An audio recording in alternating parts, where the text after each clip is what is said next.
एक समय की बात है। शहर से दूर गांव में राकेश और पति पत्नी रहा करते थे। एक रात वो सो रहे थे, तभी उनके घर के छत पर किसी के चलने की आवाज आती है। उस आवाज को सुनकर सीमा की और वो बहुत ज्यादा डर जाती है। इतनी रात को कौन है? कौन छत पे चल रहा है? कहीं कोई चोर तो नहीं आ गया? ए जी, सुनते हैं, जल्दी से उठिए ना, देखिए ना हमारे छत पे कौन चल रहा है। हाँ सीमा, तुम सही कह रही हो, छत पे किसी के चलने की आवाज तो आ रही है। तुमने बाहर का दरवाजा अच्छे से बंद तो किया था ना? अजी, काम करते करते मुझे बहुत तेज नींद आ गई थी और मुझे याद भी नहीं है कि मैंने गेट बंद किया था कि नहीं। सुनिए ना, आप थोड़ा जाके देखाइए ना कि गेट बंद है कि नहीं। मुझे तो बहुत ज्यादा डर लग रहा है। तुम डरो नहीं, मैं अभी देख। तभी राकेश मेन गेट की तरफ दबे पांव देखने जाता है। अरे मेन गेट तो बंद है, फिर छत पे कौन चल रहा है?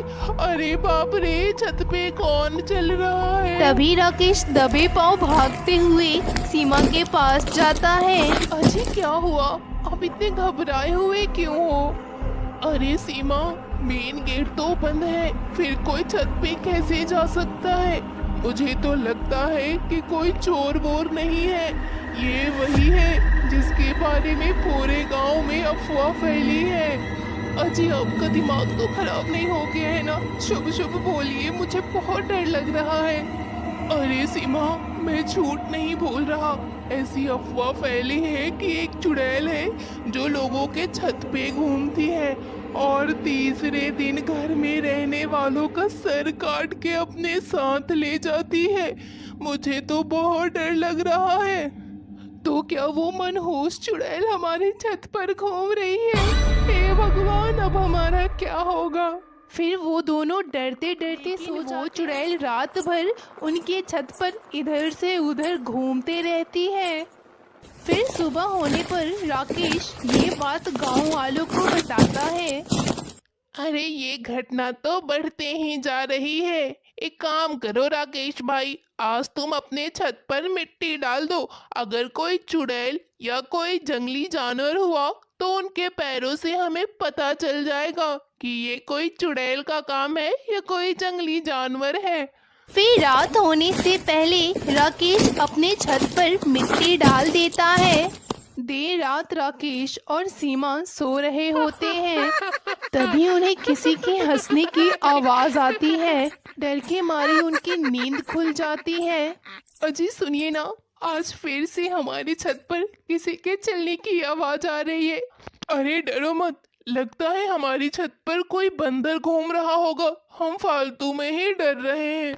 अजी, ये किसी बंदर के हंसने की आवाज नहीं है, आपको समझ ही नहीं आ रहा।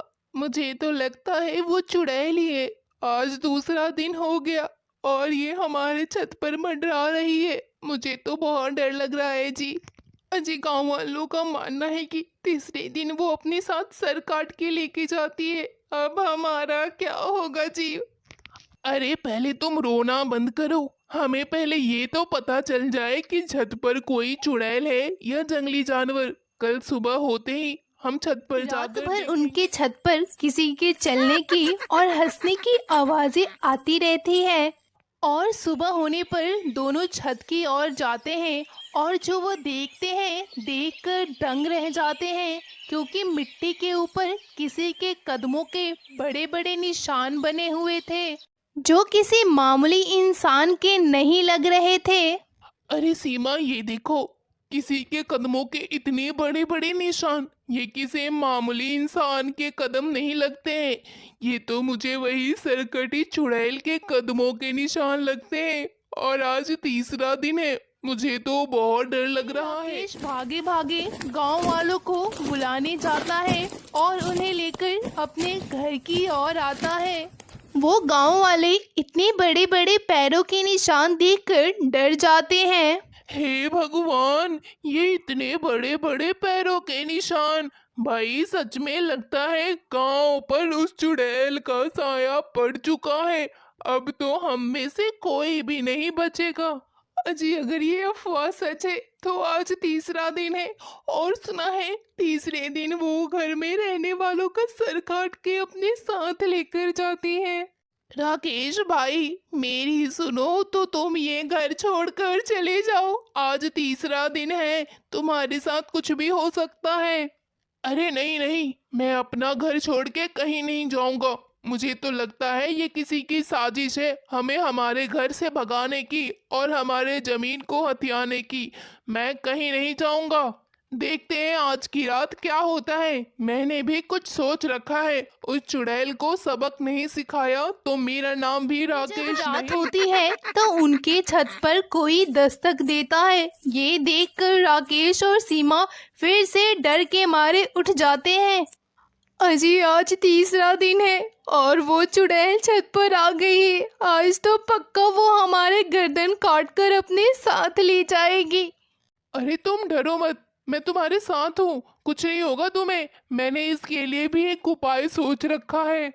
फिर उस चुड़ैल के कदम धीरे धीरे उनकी सीढ़ियों की तरफ आने लगता है। ये देखकर दोनों और भी घबरा जाते हैं। देखते ही देखते वो चुड़ैल उनके दरवाजे के सामने आकर दरवाजा पीटने लगती है। अजी कोई लगता है हमारे दरवाजे के सामने आके खड़ा हो गया है। क्या है आपकी तरकीब, जल्दी कुछ कीजिए, नहीं तो आज हमारे गर्दन अधर से अलग हो राकेश जाएगी। दूसरे कमरे में जाता है जहां उसने 2 पुतले रखे हुए थे। वो उसे उठाकर लाता है और अपने बिस्तर पर सुला देता है।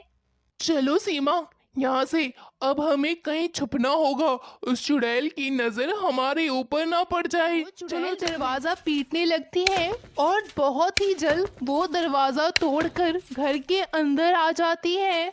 फिर वो चुड़ैल घर के अंदर आती है और चाकू से उन पुतलों को काटने लगती है।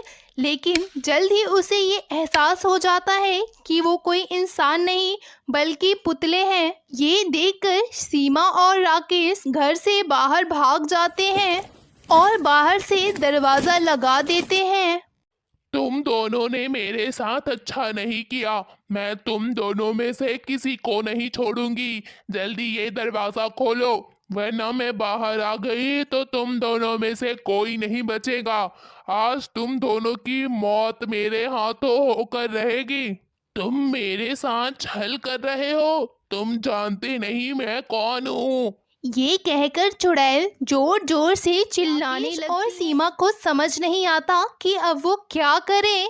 तभी गांव के कुछ लोग हाथ में मसाल लिए वहां आते हैं और राकेश से कहते हैं, अरे राकेश भाई, हमें आपके घर में आग लगानी होगी, नहीं तो अगर ये चुड़ैल घर से बाहर आ गई तो हम में से किसी को नहीं छोड़ेगी।